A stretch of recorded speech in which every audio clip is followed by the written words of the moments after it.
Captain Sarah Chen had been running for 3 days, straight across the barren moon of Kepler 442c, and the thing behind her was getting closer. Her oxygen reserves were down to 18 hours, her emergency rations were nearly gone, and every muscle in her body screamed for rest. But stopping meant death, and Sarah Chen had not survived 2 years of deep space exploration by giving up when things got tough. The creature hunting her was unlike anything in the xenobiology databases. It stood nearly 12 feet tall on 6 legs that moved with mechanical precision, its obsidian carapace reflecting the pale light of the distant star. Most unsettling were its eyes, dozens of them arranged in clusters around its elongated head, each one tracking movement with predatory intelligence. The locals on the research station had called it a stalker before their panicked evacuation, and Sarah understood why. 3 days ago, the research station on Kepler 442c had gone silent. Sarah's ship, the UES Determination, had been the closest vessel capable of investigating. What should have been a routine check had turned into a nightmare when the landing party discovered the station overrun by these creatures. Dr. Martinez and Lieutenant Ross hadn't made it back to the ship. Sarah barely escaped, but not before the stalker had marked her as its prey. Now she crouched behind a cluster of crystalline formations, trying to catch her breath while studying her pursuer through the scope of her plasma rifle. The creature moved with purpose, its head swiveling as it tested the air with sensory organs that pulsed with bioluminescent patterns. It was learning her scent, her movements, her patterns. This wasn't just a predator, this was an intelligent hunter. Sarah checked her equipment one more time. The plasma rifle had enough charge for maybe 6 shots. Her survival suit was holding together, but the left knee joint was starting to fail from the constant running. The emergency beacon was still transmitting, but the nearest rescue ship was 4 days out.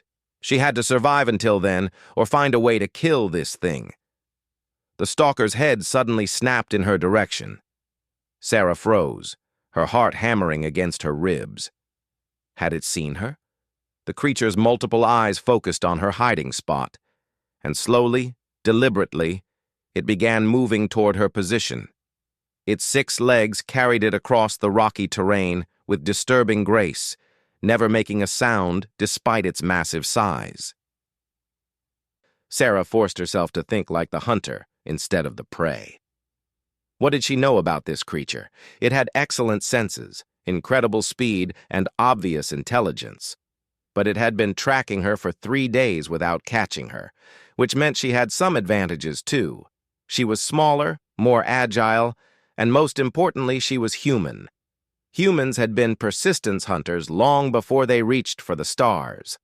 The stalker was 50 meters away now, its sensory organs pulsing faster as it closed in. Sarah made her decision. Instead of running again, she stood up slowly, making herself visible. The creature stopped, its many eyes focusing on her with what seemed like surprise. For a moment, hunter and prey regarded each other across the alien landscape. Then Sarah did something the creature didn't expect. She smiled and raised her rifle in a casual salute. "Come on, then," she whispered. "Let's see what you're really made of." The stalker's response was immediate and violent. It launched itself forward with incredible speed, covering the distance between them in seconds. But Sarah was already moving, rolling to her left, as razor-sharp claws raked the air where she had been standing.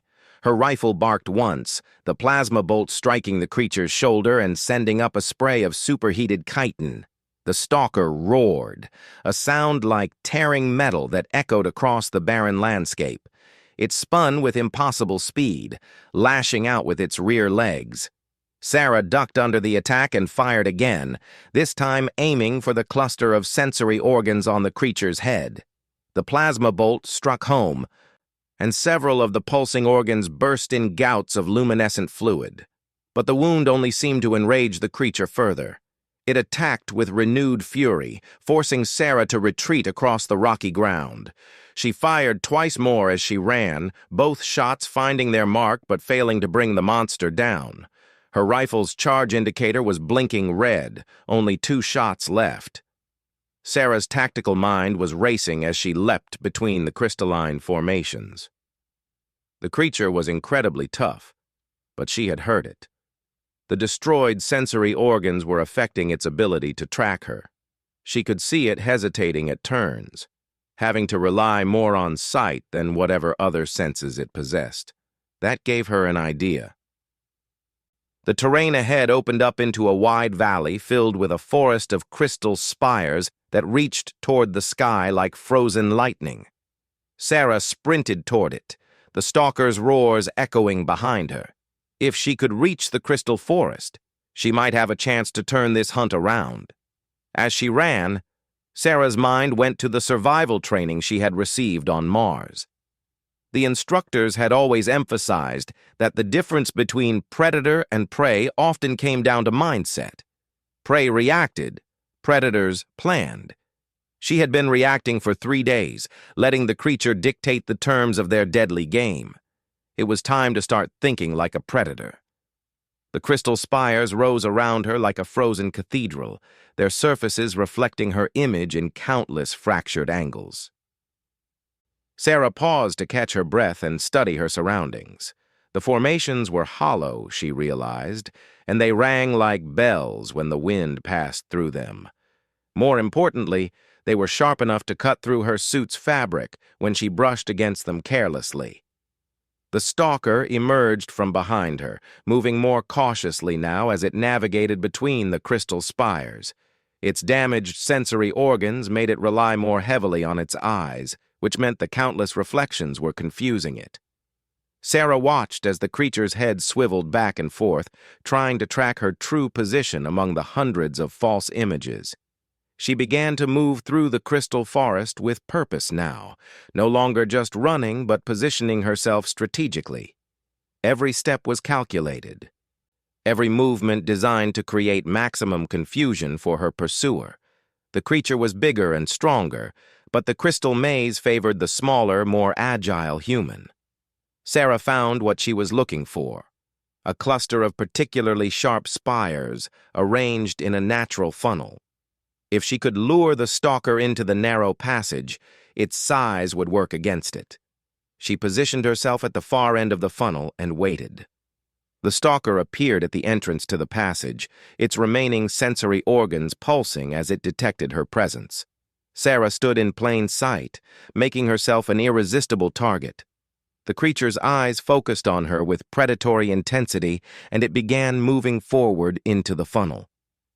"That's right," Sarah whispered, raising her rifle. "Come to Mama." The stalker charged, its massive form barely fitting between the crystal walls.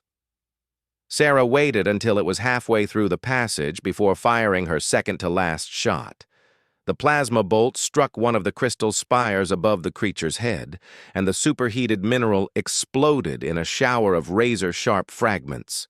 The stalker shrieked as the crystal shards rained down on its carapace, several pieces finding gaps in its armor and drawing luminescent blood. But it kept coming, rage overriding caution. Sarah fired her last shot directly at the creature's face, the plasma bolt destroying several more of its eyes in a burst of superheated fluid. Now both hunter and prey were committed to close combat. Sarah dropped her empty rifle and drew the plasma knife from her belt, a last-resort weapon that most spacers carried, but hoped never to use. The stalker burst from the crystal funnel like a force of nature, its claws extended and its remaining eyes burning with fury. But something had changed in the dynamic between them. The stalker was wounded now, partially blinded, and trapped in terrain that favored its smaller opponent. For the first time since the hunt began, Sarah saw something in the creature's posture that looked almost like uncertainty. She smiled grimly as she activated her plasma knife, the blade humming to life with lethal energy. The roles were beginning to reverse, and both of them knew it. The hunter had pursued its prey across an alien moon, only to discover that humans were not easy victims. The real fight was just beginning, and Sarah Chen intended to show this alien predator exactly what humanity was capable of when cornered. The crystal forest around them sang in the wind, a crystalline choir bearing witness to the ancient dance between predator and prey, a dance that was about to take a very unexpected turn. The stalker lunged forward with its remaining fury, but Sarah was no longer the frightened prey that had been running for 3 days. She sidestepped the creature's charge with practiced efficiency, her plasma knife carving a burning line across its flank as she moved. The blade cut through the obsidian carapace like butter, releasing a spray of luminescent fluid that hissed as it hit the crystal formations. The creature spun around with surprising speed for something so wounded, but Sarah was already positioning herself behind a cluster of sharp spires. She had learned to read the stalker's movements, understanding its rhythm and timing. Every predator had patterns, and this one was no exception. What happened next changed everything. As the stalker turned to face her, its damaged sensory organs suddenly flared with bright bioluminescent patterns. Sarah felt a strange tingling in her mind, like someone was trying to push their way into her thoughts. Images flashed through her consciousness, not her own memories, but something alien and predatory. She saw herself through the stalker's eyes, but not as prey anymore. The creature was studying her movements, analyzing her tactics, learning from their combat. This wasn't just a mindless monster driven by hunger. This was an intelligent being conducting a field study, and she was the subject. The realization hit Sarah like a physical blow. The research station hadn't been attacked by wild animals. It had been invaded by scientists, alien researchers who saw humans as specimens to be captured and studied. Dr. Martinez and Lieutenant Ross hadn't been killed for food. They had been taken for experimentation. The stalker's mental probe pushed deeper, trying to access her memories, her knowledge, her tactical training. But Sarah Chen had not survived 2 years in deep space by being easily intimidated. She pushed back against the mental intrusion with every ounce of willpower she possessed, her human stubbornness proving to be an unexpected defense against the alien mind. The creature recoiled slightly, its sensory organs flickering with what seemed like surprise. It had expected an easy mental penetration, the kind it had probably achieved with the other humans at the research station. What it found instead was a mind hardened by years of military training and deep space survival, protected by the kind of mental discipline that had carried humanity to the stars. Sarah used the creature's momentary confusion to press her attack. She darted between the crystal spires, using their reflective surfaces to create false images while she closed the distance. The plasma knife in her hand hummed with lethal energy as she struck again, this time targeting the neural clusters she could see pulsing beneath the creature's damaged carapace. The stalker's roar of pain echoed through the crystal forest, but there was something different about it now. Where before it had sounded purely bestial, now Sarah could hear complex harmonics, almost like language. The creature was trying to communicate, to establish some kind of dialogue with its former prey. But Sarah was done being studied. She had seen what these beings did to humans in the name of research, and she had no intention of becoming another specimen. Her plasma knife found another gap in the creature's armor, carving deep into the alien flesh beneath. The stalker stumbled backward, its 6 legs struggling to maintain balance on the uneven crystal terrain. Luminescent blood leaked from multiple wounds, creating pools of glowing fluid that reflected off the crystal formations like alien constellation maps. For the first time since the hunt began, the creature looked vulnerable. Sarah pressed her advantage, her movements becoming more aggressive and calculated. She had studied the stalker's anatomy during their brief mental contact, learning the locations of its vital organs and neural clusters. Now she used that knowledge like a weapon, striking with surgical precision at the creature's most vulnerable points. But the stalker was far from defeated. As Sarah moved in for what she hoped would be a finishing blow, the creature did something unexpected. It began to retreat, backing away from the crystal formation while keeping its remaining eyes focused on her. The bioluminescent patterns on its sensory organs shifted to new configurations, pulsing with urgent rhythms. Sarah realized with growing alarm that the creature was calling for help. The complex light patterns were some kind of communication system, a way to signal others of its species. How many more stalkers were on this moon? How long before they arrived to assist their wounded comrade? The thought spurred Sarah to immediate action. She couldn't allow this creature to summon reinforcements. Her survival depended on finishing this fight quickly and decisively. She charged forward, plasma knife held high, determined to end the hunt once and for all. But as she closed the distance, the stalker's retreat led them out of the crystal forest and onto a wide plateau overlooking the abandoned research station. Sarah could see the facility's lights still functioning in the distance, powered by the fusion reactor that had been designed to run for decades without maintenance. More importantly, she could see movement around the buildings, the distinctive silhouettes of more stalkers. The creature she had been fighting wasn't alone. There were at least 6 others visible around the research station, and probably more hidden from view. Sarah's blood ran cold as she realized the true scope of what she was facing. This wasn't just a single predator hunting a human survivor. This was an entire research expedition studying humanity's expansion into their territory.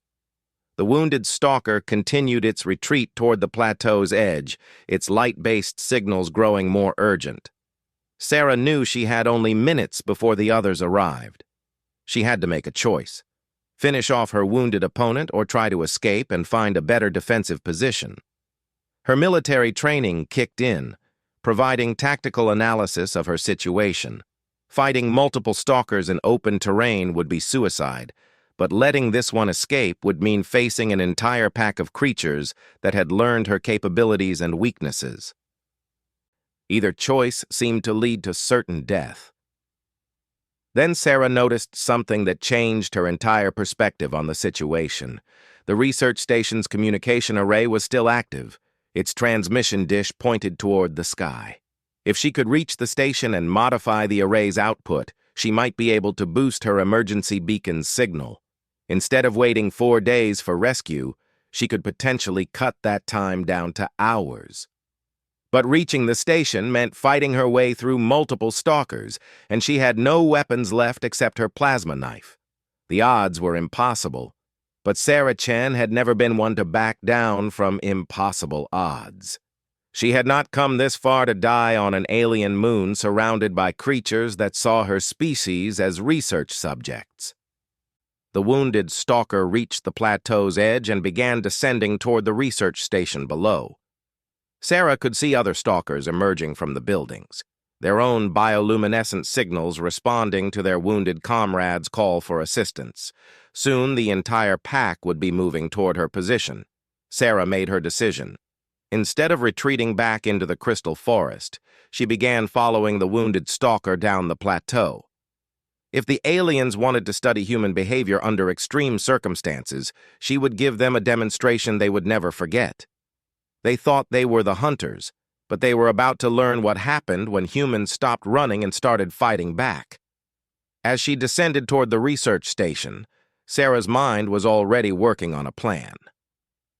The facility's fusion reactor could be overloaded to create a massive explosion, more than enough to take out the entire stalker research expedition. She would have to get close enough to access the reactor's control systems, which meant fighting her way through creatures that had been studying human combat techniques for weeks. The wounded stalker reached the bottom of the plateau and immediately headed toward the largest building in the complex. Sarah could see other stalkers converging on its position, their movements coordinated with military precision. These weren't just scientists, they were soldier scientists, trained for combat as well as research. Sarah reached the station's perimeter just as the pack of stalkers finished gathering around their wounded member. 7 creatures in total, all of them focused on her as she approached with her plasma knife held ready. Their collective gaze felt like a physical weight, the pressure of multiple alien minds analyzing her every move. But something had changed in the dynamic between predator and prey.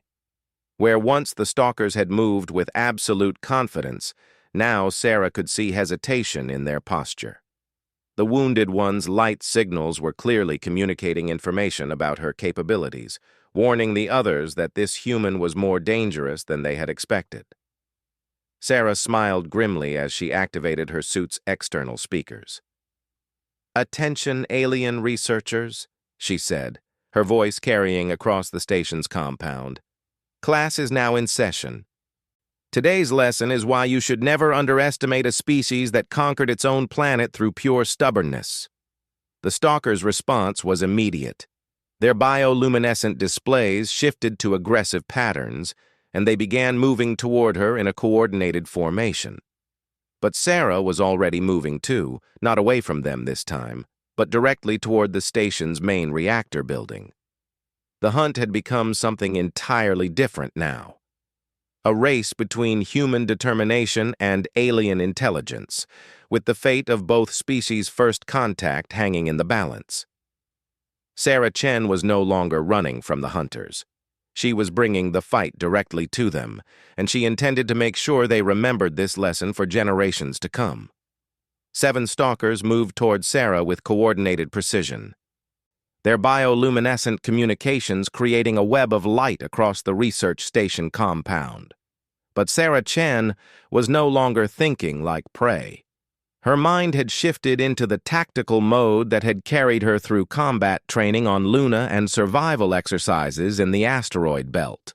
She was outnumbered, outgunned, and surrounded, but she had one advantage the aliens couldn't understand. She was human. Sarah sprinted toward the reactor building, her plasma knife cutting through the first stalker that tried to intercept her. The blade carved through alien flesh like it was paper, but there were 6 more creatures converging on her position. She rolled under a swipe from massive claws, came up running, and dove through the reactor building's open airlock. The interior of the building was a maze of conduits and control panels, all designed for human operators. Sarah had studied fusion reactor schematics during her engineering training, and muscle memory guided her toward the main control station. Behind her, she could hear the stalkers trying to follow, their larger bodies struggling to navigate spaces designed for human proportions. At the control station, Sarah's fingers flew across the interface panels. The reactor's safety systems were sophisticated, but they had been designed to prevent accidents, not deliberate overloads. She began routing power through secondary systems, building up pressure in the containment field while disabling the automatic shutdown protocols. A stalker burst through the inner airlock, its obsidian carapace scraping against the door frame. Sarah spun around, plasma knife ready, but the creature didn't attack immediately. Instead, it stood there studying her, its multiple eyes tracking her movements, while its sensory organs pulsed with rapid patterns. Then Sarah heard something that changed everything. A voice, speaking in accented but understandable English. "Please stop what you are doing, human Sarah Chen." Sarah froze, her knife still raised defensively.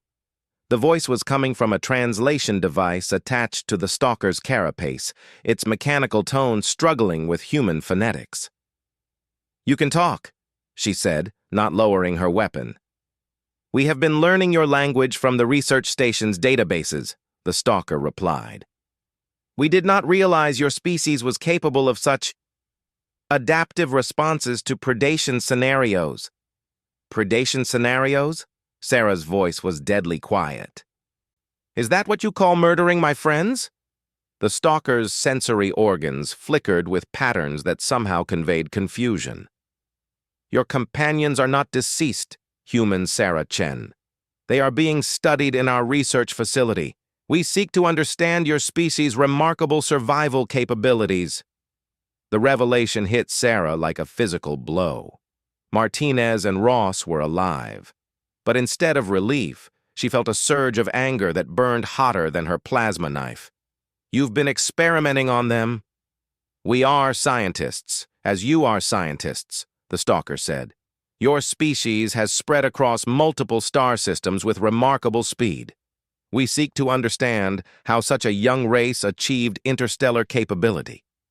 More stalkers crowded into the reactor chamber, but none of them moved to attack. They watched Sarah with intense curiosity, their bioluminescent displays shifting between patterns that her military-trained mind was beginning to recognize as forms of communication. They were still studying her even now. "Let me tell you what you've learned wrong," Sarah said, her voice carrying the authority of command that had made her a starship captain. "You think humans are interesting because we spread fast across the galaxy.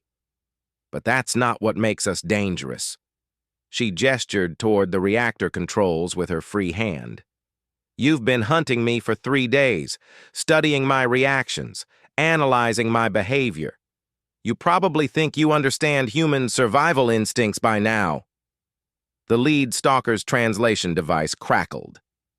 "Your tactical adaptability is indeed remarkable. Few species demonstrate such rapid behavioral evolution under stress." Sarah smiled, and there was something predatory in her expression that made several stalkers take involuntary steps backward. "You still don't get it.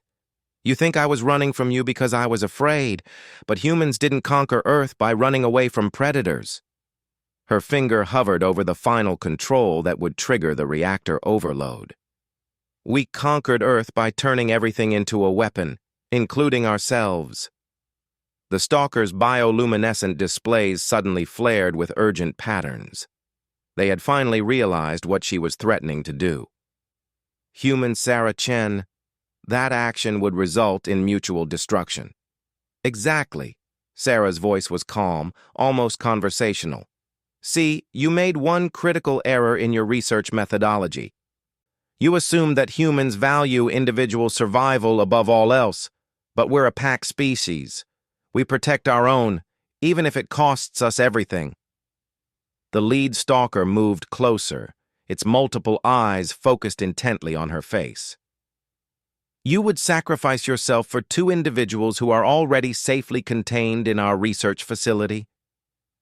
"I would sacrifice myself to make sure you never get the chance to study another human being," Sarah replied, "and to send a message to any other alien species watching this sector. Humans are not research subjects. We're not prey animals to be hunted and cataloged. We're the species that turned predation into a mutual suicide pact." For the first time since the encounter began, Sarah saw something in the stalker's posture that looked like fear. Their confident, predatory movements had been replaced by nervous tension. The bioluminescent communications between them were rapid and urgent. "What do you want, human Sarah Chen?" Sarah considered the question carefully. She was still holding all the cards. The reactor overload was minutes from critical mass, and she was the only one who could stop it. But she had learned something important about these aliens. They were scientists first, predators second. That gave her leverage. "I want my people back, unharmed and unaltered," she said. "I want your research expedition to leave this system immediately, and I want you to send a message to whatever galactic community you represent." "What message?" "That humans are not to be hunted, captured, or studied without explicit consent. We're a spacefaring civilization with our own rights and territories. Treat us as equals or face the consequences." The stalkers communicated rapidly among themselves, their light displays creating complex patterns that reminded Sarah of computer code. Finally, the lead creature's translator activated again. "Your terms are acceptable, but how do we know you will not trigger the reactor overload once you have what you want?" Sarah's smile turned genuinely amused. "Because unlike you, I don't see this as a research opportunity. I see it as a first contact situation, and humans have protocols for first contact." She slowly began powering down the reactor overload, her movements deliberately visible to the watching aliens. Protocol 1. Establish communication. Check. Protocol 2. Demonstrate defensive capabilities. Also, check. Protocol 3. Negotiate from a position of mutual respect. The reactor's warning signals faded as Sarah brought the fusion reaction back to stable parameters. The stalkers watched her every movement with intense fascination, clearly recording everything for later analysis. "You are not what our preliminary studies suggested," the lead stalker admitted. "Your species presents unexpected complexities." "We usually do," Sarah said, finally deactivating her plasma knife and clipping it to her belt. "That's what happens when you evolve intelligence as a survival trait instead of just physical superiority." Over the next hour, Sarah negotiated the release of Martinez and Ross from the Stalker research facility. The two humans were shaken but unharmed. Their memories of the experience limited by alien neural dampeners that had been used during the studies. The stalkers provided detailed medical scans to prove their subjects had not been permanently altered. As the alien research expedition prepared to leave the system, the lead stalker approached Sarah one final time. Its translator crackled to life with what sounded almost like curiosity. "Human Sarah Chen, we must ask, was your threat to destroy the reactor genuine? Would you truly have sacrificed yourself and your companions?" Sarah considered lying, then decided honesty might serve humanity better in the long run. "I honestly don't know. But the fact that I was willing to find out should tell you something important about my species. What lesson should we derive from this encounter?" Sarah looked up at the alien creature that had hunted her across an alien moon, nearly killed her, and then discovered that humans were far more than they appeared to be. "Never assume you're the apex predator," she said, "because humans didn't climb to the top of the food chain by being the strongest or the fastest. We got there by being the species willing to burn everything down rather than accept defeat." The stalker's sensory organs pulsed with patterns that Sarah was beginning to recognize as deep thought. "A most illuminating observation. We shall include it in our reports to the Galactic Research Consortium." "Make sure you do," Sarah said. "And make sure they understand that the next time someone decides to study humans, we might not be in such a negotiating mood." As the Stalker research ships lifted off from Kepler 442c, Sarah stood watching from the research station's observation deck with Martinez and Ross. The alien vessels disappeared into hyperspace, carrying with them the first comprehensive report on human behavior that any galactic civilization had ever compiled. "Think they'll leave us alone now?" Martinez asked, still recovering from his ordeal. Sarah smiled as she watched the stars wheel overhead, knowing that somewhere among them, alien scientists were probably rewriting their entire understanding of what constituted intelligent prey versus apex predator. "I think they'll be very careful about how they approach us in the future," she said. "They came here thinking they were studying clever animals. They're leaving with the knowledge that humans are something much more dangerous, a species that treats survival as a team sport." The rescue ship arrived 6 hours later to find all 3 humans alive and well, along with a complete record of humanity's first official contact with a galactic civilization. The report would eventually reach Earth and change everything about humanity's expansion into the galaxy. But for Sarah Chen, the most important lesson had already been learned. The hunter had pursued its prey across an alien moon, only to discover that humans held the upper hand not through superior strength or speed, but through something far more powerful: the absolute refusal to accept defeat, even when victory meant mutual destruction. In the vast galaxy full of predators and prey, humanity had just announced that they belonged to a third category entirely. They were the species that would burn down the universe rather than submit to anyone else's idea of the natural order. And that, Sarah reflected as the rescue ship carried them home, was exactly the kind of reputation humanity needed among the stars.